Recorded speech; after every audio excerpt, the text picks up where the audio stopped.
Hey, are you talking to me? What'd you say? Are you serious? Then what?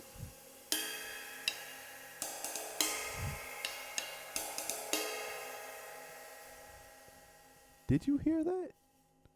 You shouldn't talk like that, you know?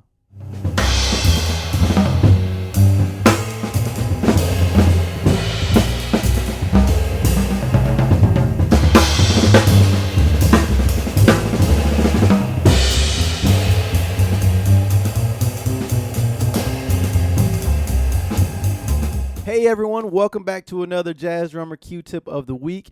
And if you're new, welcome. Thank you for stopping by.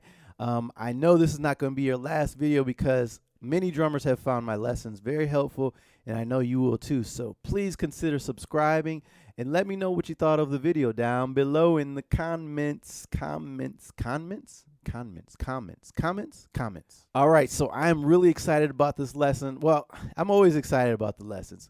But this lesson I'm especially excited about because we're talking about the ride cymbal. I love talking about the ride cymbal and specifically how to get this bad boy to speak. Before we jump into the lesson, I want to make sure that you're aware that the play-alongs that I'm playing to in this lesson are available to you through the link down below in the description box. And this latest play-along is really cool. I don't know how many of you have done this, but it's really crucial that you spend a lot of time working on your ride cymbal. So I've made specifically a ride cymbal workout video, 30 minutes of 14 different tempos straight, no stopping. And you can use it however you want. You can just play the ride cymbal. You can play it with your limbs. You can just play quarter notes. You can also, you'll play with the track. The track is just the bass player walking. Yeah, at all these different tempos, but you can also work out with your boy Q. You can either do it with audio or you can do a video, right? You can work out with just the audio, or you can work out and you can see me playing, and I also leave comments and kind of talk through the video. So it's kind of fun. So if you're trying to level up your ride cymbal game, then you gotta download this latest 30-minute ride cymbal workout play along.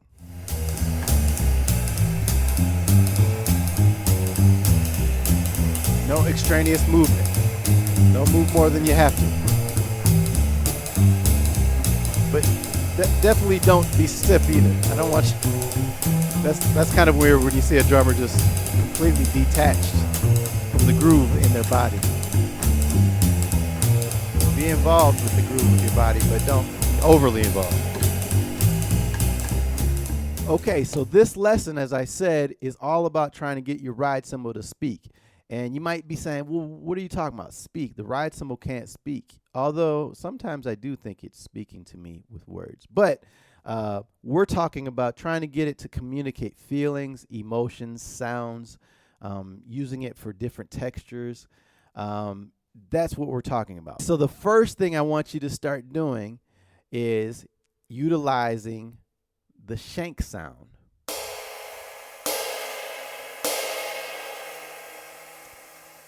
Okay, so this sound is something that you'll hear drummers like, well, most drummers playing now, all of your favorite drummers now use that sound. But the innovators, I would say, are Roy Haynes and Tony Williams, Joe Chambers, Jack DeJohnette. Drummers like these, they utilize this sound so beautifully within the context of playing time. I'm going to demonstrate how that sounds first, just the ride cymbal, and then you're going to hear me put it in context, okay? Here we go.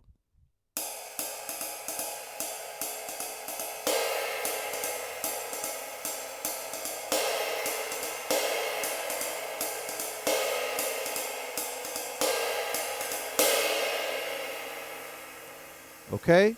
Did you catch it? Pretty cool sound, right? And all I'm doing is just from my normal ride cymbal position, ride cymbal playing position, all I do is move my stick up, right, on the cymbal, and the tip is closer to the bell.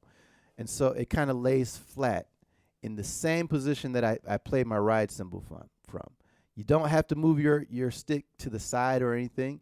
It's just a matter of moving up and playing with the whole shaft of the stick flat on the cymbal. Okay, that's all it is. It's really cool. All right, so now I'm going to put it in context, and you're going to hear me playing time with a walking bass. Here we go.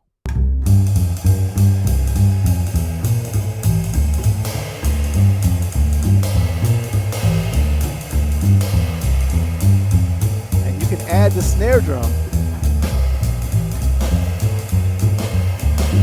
Pretty cool sound. Or the bass drum. But you gotta be careful not to overuse it also.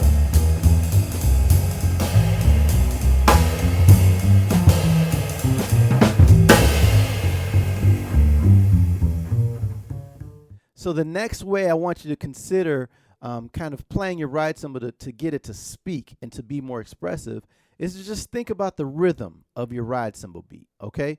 I'm gonna demonstrate what I'm talking about. Now we got this kind of the standard ride cymbal pattern, which it's totally cool to stick to that. And in some instances, that's better. Now you can do that in a kind of expressive way, in a way that sounds like you really mean it. And you can also go into autopilot and make it sound like you're not really thinking about it. You want to make sure if you're playing it in a more repetitive way or if you're changing it up, no matter how you play it, you got to play it with your heart, with your soul, and try to be expressive with it, with your time, okay? So now I'm going to move away from playing more repetitive, and I'm going to think about the rhythm and really try to get the rhythm sound like it's speaking. Here we go.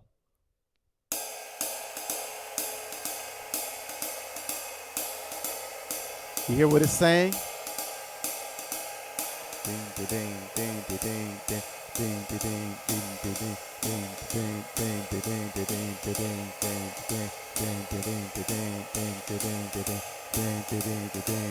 The shoulder shake. Hey. Aha. I used it. Shoulder shake. So, as you can hear, changing it up, and I'm singing what my ride cymbal is doing, right? Or my ride cymbal, I'm playing what I'm singing, actually, to make sure that I'm meaning what I say. Hey, that sounds like a video I've done before. Hint, hint, hint, hint. Okay, so now I'm going to put it in context with walking bass. Here we go.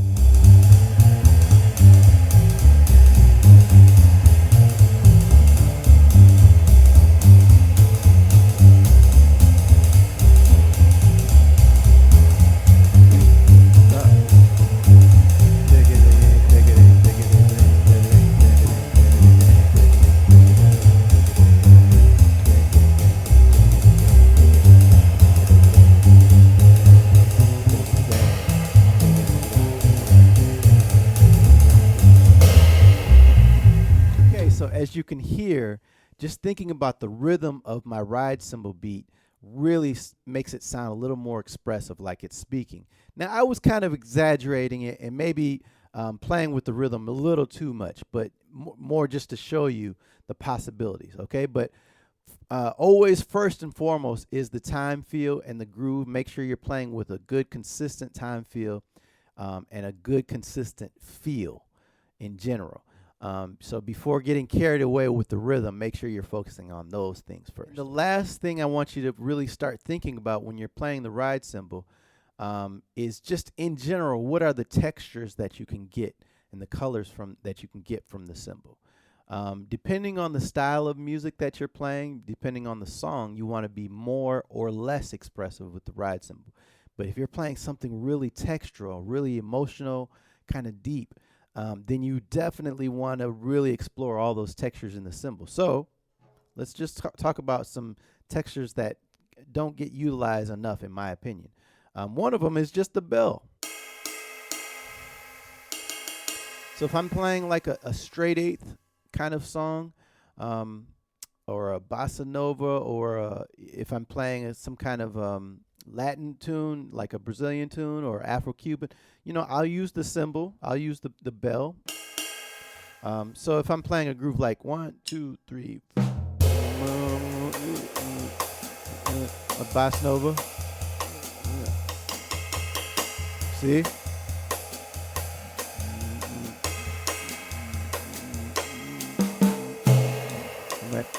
Play it with the tip. So you can play it with the tip. You can play it with the neck or with the main shaft part of the stick for even bigger sound, right? Or a tip. So those are all textures that you should definitely utilize. And then another one, even though it's a ride cymbal, as we were kind of crashing, shoulder shanks are great for crashing, accented crashes, right? That it doesn't disrupt the general flow of your time field. Now, sometimes you just want to lay into the cymbal, right, and just play a crash. So you can actually crash on your ride cymbal if it's a crashable ride cymbal. Some ride cymbals are not as crashable as others. This one's pretty crashable, so I can really lay into it. Here we go. Plug your ears.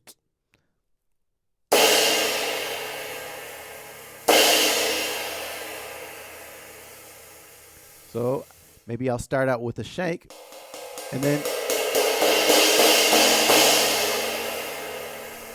you see?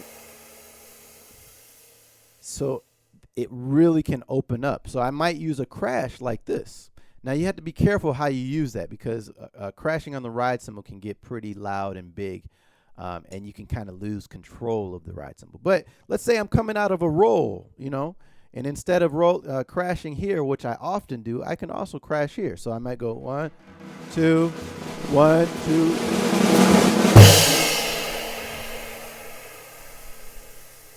Pretty cool, right? Right? Okay. Or maybe I'll roll here. Or sometimes I'll crash on both cymbals.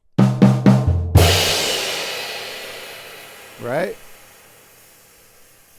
But as I said, you got to be careful with that one, because you kind of lose control of the cymbal. So if I crash, it's going to be hard to get back into playing time on it without it being obscured. So if I do this, you'll hear it. 1, 2, 1, 2. See it? It takes a second for you to be able to hear the stick. That's why I often will crash here. So the crash I save for really big moments, maybe at the end of a song, or if there's a moment in the song where it's merited and the music needs it, a big crash on the ride cymbal specifically, then I'll do that. But I'll save that usually for the crash cymbal or the crash ride on the left. All right, so I hope this lesson was really helpful to you. I almost forgot. There's one more really important, probably all-encompassing approach to playing the ride cymbal that will kind of lead you into all these different approaches to playing the ride cymbal that I've mentioned already. The cymbal shank, the crash cymbal, the playing the bell. And that is just thinking about the ride cymbal as a hugely dynamic part of the drum set, okay? Often we think of the ride cymbal and it's just kind of there at one dynamic, but it can really change the dynamic and the feeling of a band if you think of it more dynamically. So basically what I'm saying is, don't limit your dynamics to just a mezzo forte. You can play piano, you can play pianissimo, you can play double forte, you can play all of the different dynamics available to you, okay? And you should. So for example, if I can play here, I'll change the tempo. I can play here, or I can play here. Right? And what helps me achieve these dynamics or be expressive within these dynamics are all these different techniques that I've talked about already, that will get the cymbal to speak a little bit more. So I'll just kind of demonstrate that.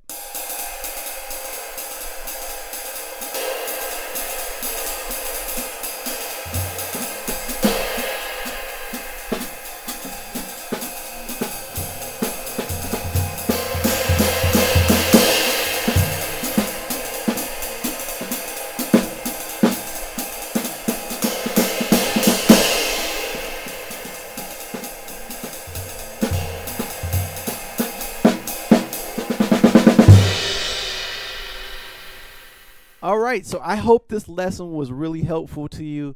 And again, if you're interested in these play-alongs that I'm using throughout this lesson, check out the description down below, and there's a link there, and you can check out what I have in my download store, which I will continue to be adding new play-alongs to.